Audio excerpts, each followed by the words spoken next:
Olá, pessoal! Vamos para a nossa primeira aula. Nela, iremos aprender a compreender o elemento carbono e suas ligações e conhecer os compostos de carbono e as funções orgânicas.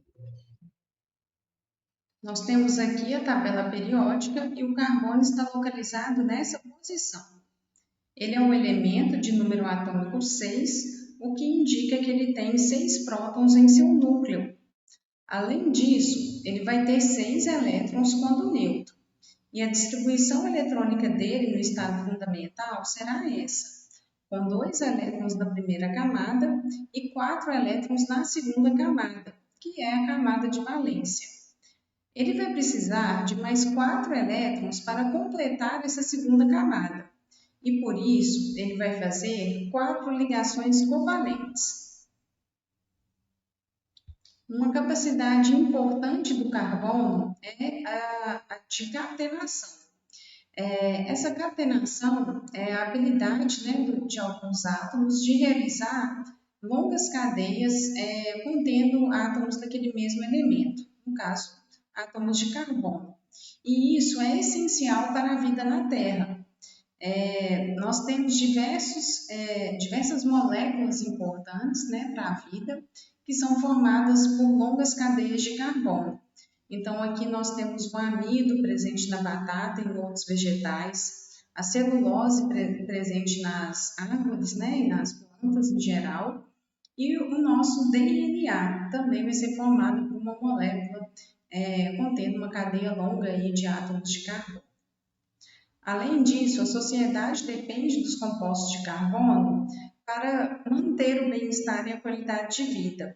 A gente tem aqui um exemplo do paracetamol, que é um composto orgânico, o PET, presente nas garrafas PET, em algumas roupas também, e o octano, que é o principal componente da gasolina. As ligações covalentes, a gente vai dar uma breve relembrada, elas são representadas, utilizando as representações de Lewis. Nessas representações, cada ligação vai ser representada, pelos 2 elétrons aqui de forma circular, circulados, indicando que eles estão realizando a ligação entre os átomos, que participam dessa ligação. E aqui a gente tem uma ligação dupla carbono-oxigênio.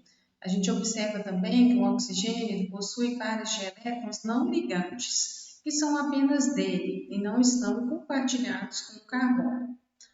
A gente também pode representar os compostos utilizando a fórmula estrutural, onde a gente vai substituir cada parzinho de elétrons compartilhado, na ligação química por um traço, e a gente não vai representar esses pares de elétrons não ligantes. Então, eles não aparecem.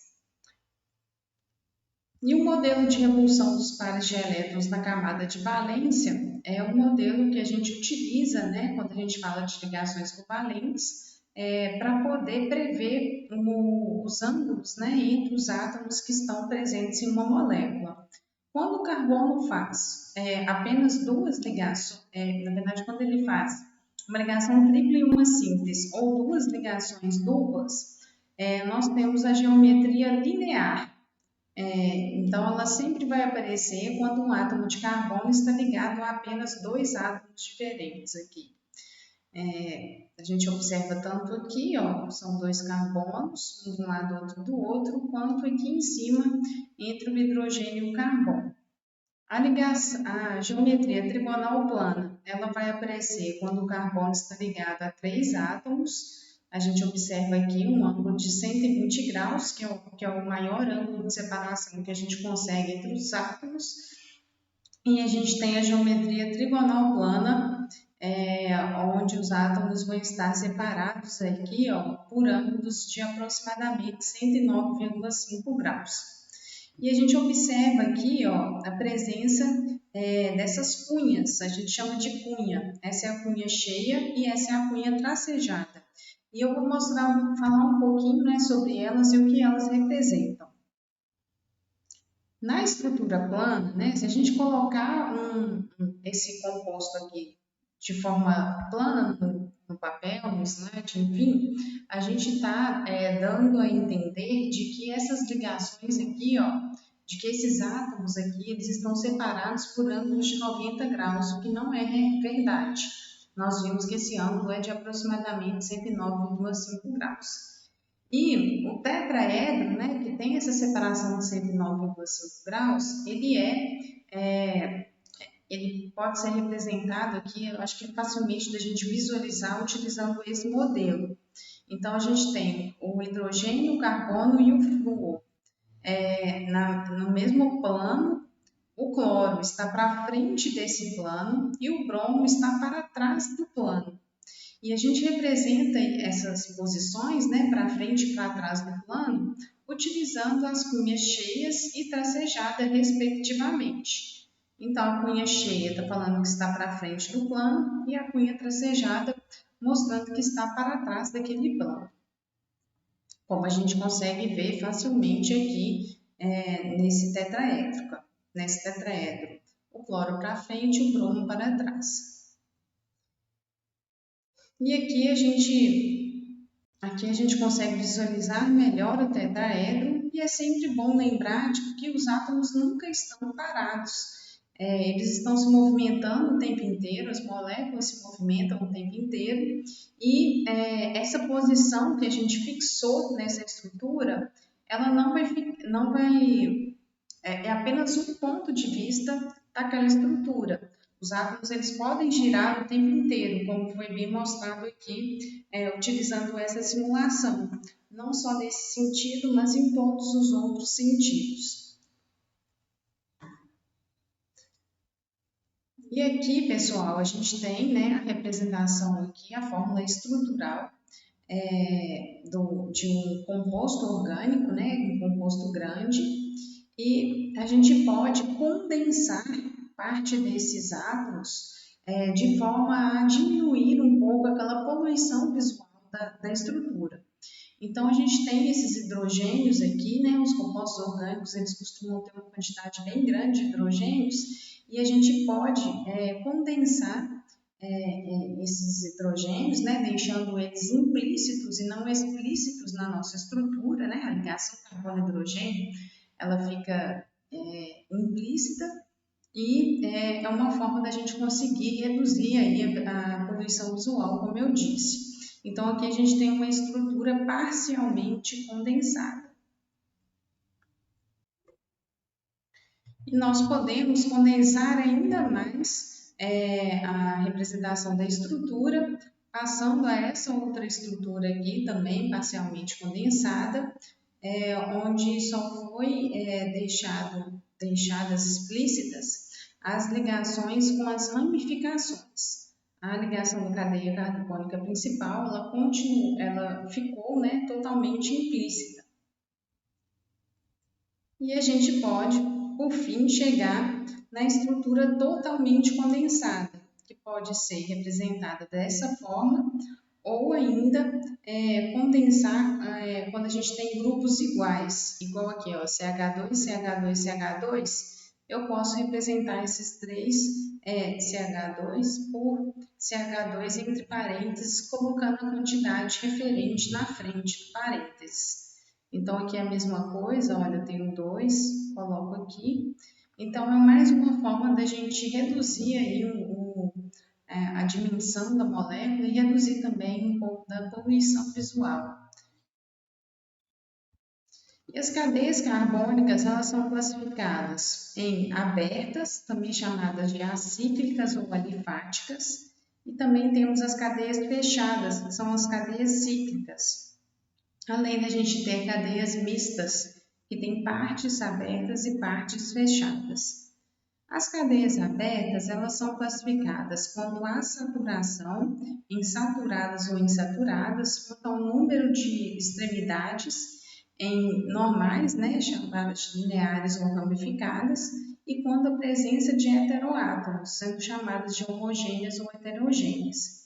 As cadeias fechadas, né, elas podem ser classificadas como alicíclicas ou aromáticas, e as alicíclicas ainda podem ser classificadas quanto à saturação insaturada e insaturada e quanto à presença de heteroátomos em homogênea e heterogênea, como veremos a seguir.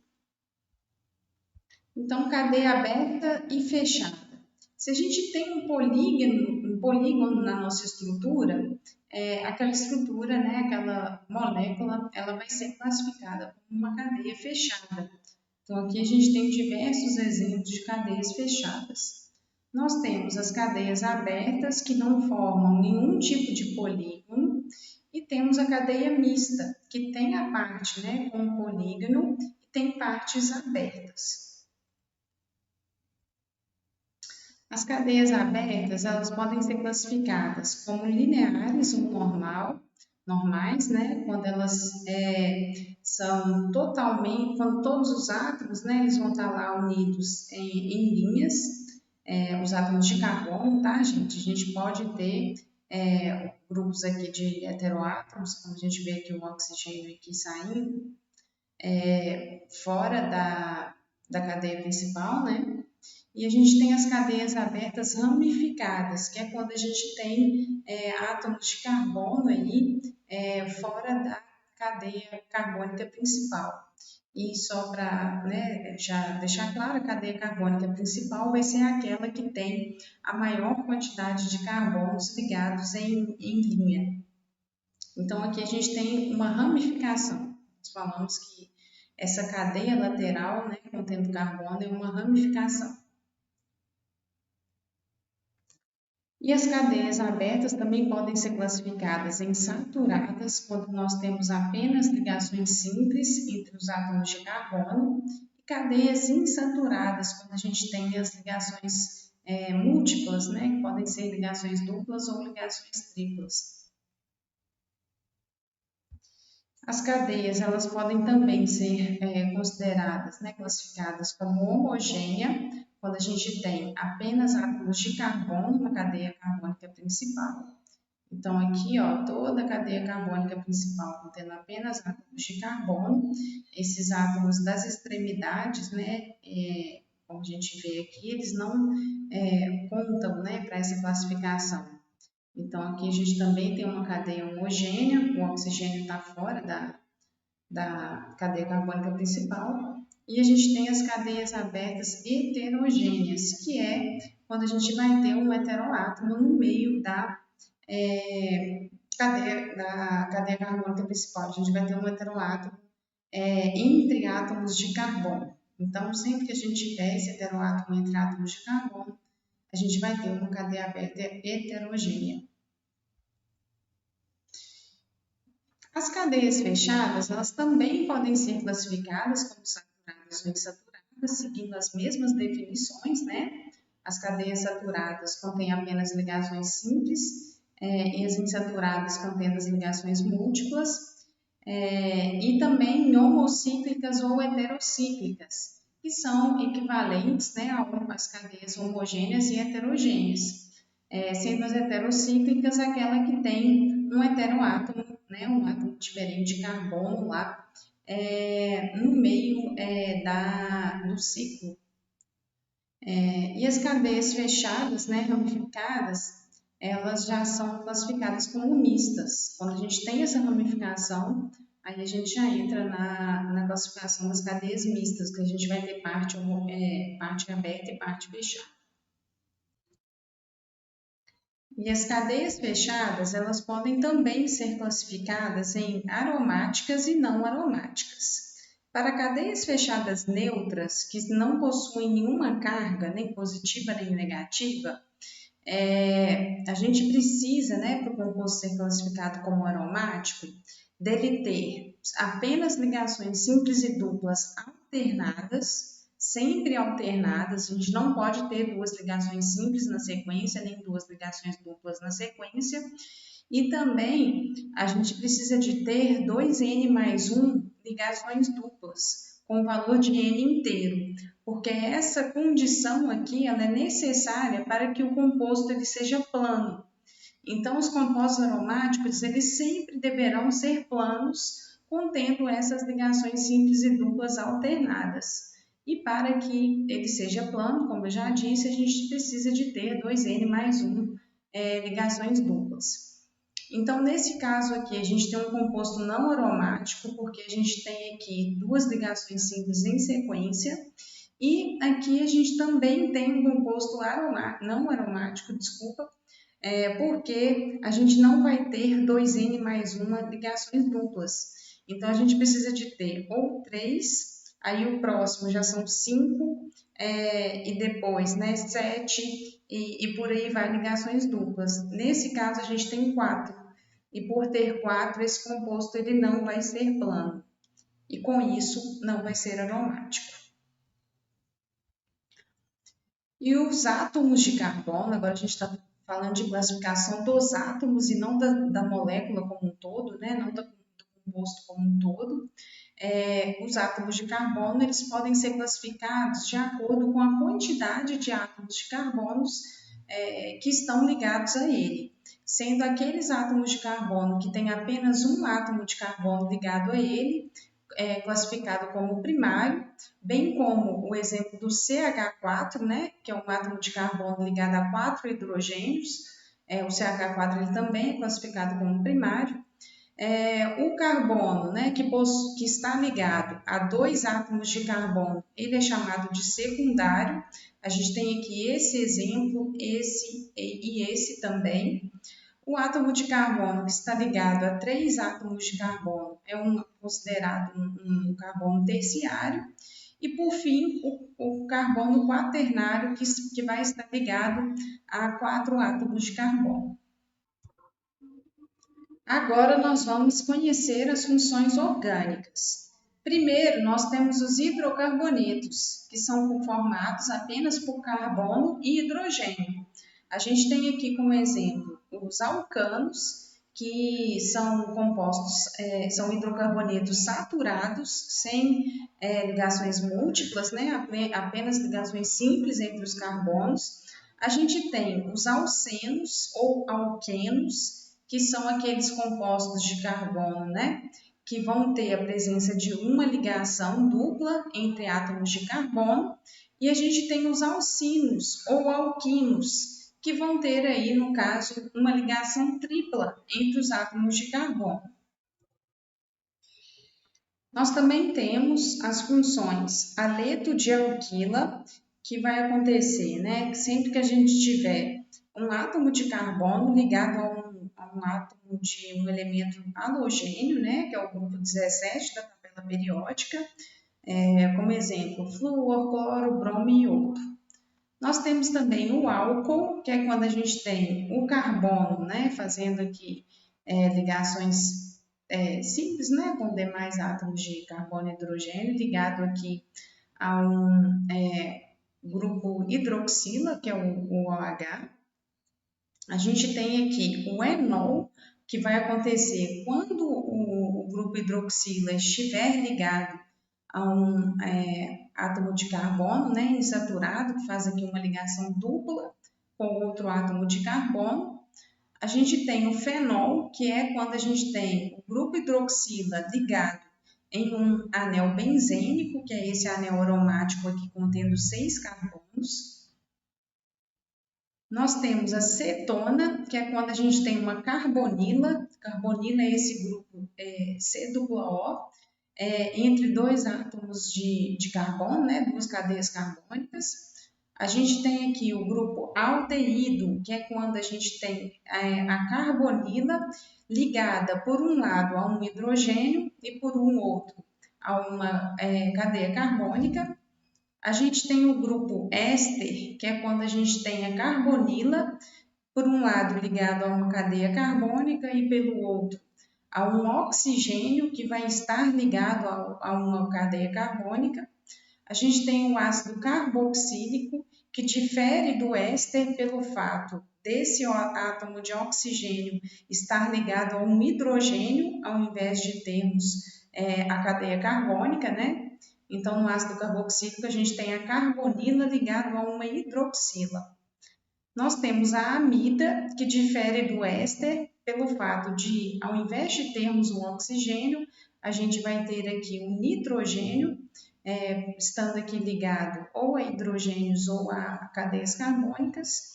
E nós temos o carbamato, que temos, né, por um lado, algo que se assemelha ao éster, né, a carbonila ligada ao oxigênio, e pelo outro lado a gente tem algo que se assemelha aqui ao grupo amida, com a carbonila ligada ao nitrogênio.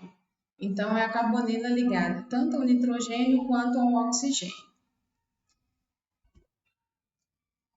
E por fim, nós também temos o éter, que é quando temos um oxigênio entre cadeias carbônicas, e a amina, quando a gente tem um nitrogênio ligado a pelo menos uma cadeia carbônica. Eu espero que vocês tenham gostado dessa aula.